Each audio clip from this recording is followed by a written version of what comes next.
মুক্তিযোদ্ধা বনাম রাজাকার এই বিভাজনের মাধ্যমে শেখ হাসিনা দেশকে বিভাজন করেছিল। এই মুজিববাদী আদর্শ গত 50 বছর ধরে দেশকে বিভাজিত করে রেখেছিল। 24-এর গণ অভ্যুত্থানের মাধ্যমে এই বিভাজনকে তোয়াক্কা না করে আমরা সামনের দিকে এগিয়ে গিয়েছিলাম। আমরা নতুন বাংলাদেশ, অন্তর্ভুক্তিমূলক গণতান্ত্রিক বাংলাদেশ, সর্বজনের বাংলাদেশ গড়ে তোলার প্রতিশ্রুতি নিয়েছিলাম। যেই বাংলাদেশ শ্রমিকের বাংলাদেশ হবে, কৃষকের বাংলাদেশ হবে, মধ্যবিত্তের বাংলাদেশ হবে, আম জনতার বাংলাদেশ হবে, ভোলাবাসীর বাংলাদেশ হবে।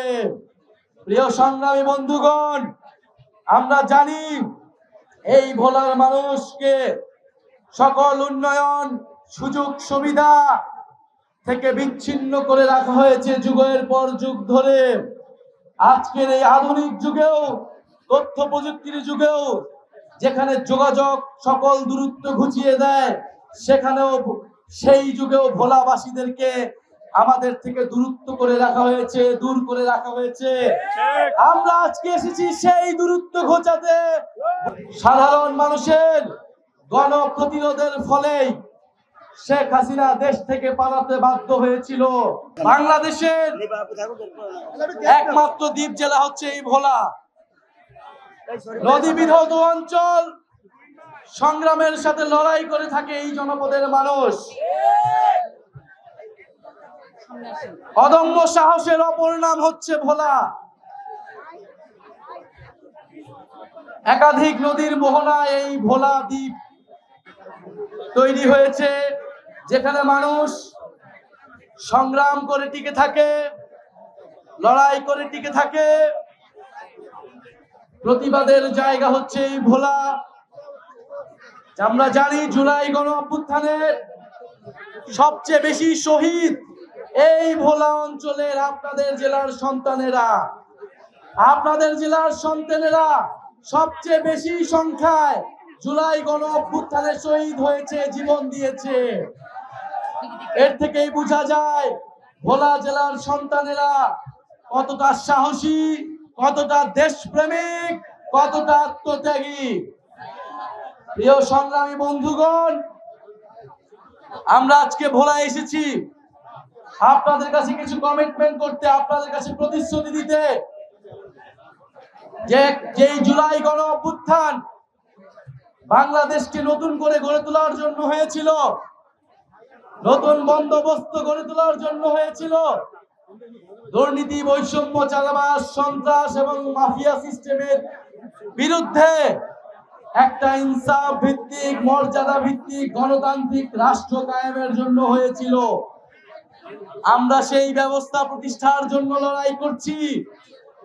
আমরা চাই সেই লড়াইয়ে গণ অভ্যুত্থানে যেভাবে ভোলার সন্তানেরা অগ্রনায়ক ছিল, অগ্র সৈনিক ছিল, আমাদের এই লড়াইও ভোলাকে সামনে থেকে লড়াই করতে হবে, নেতৃত্ব দিতে হবে।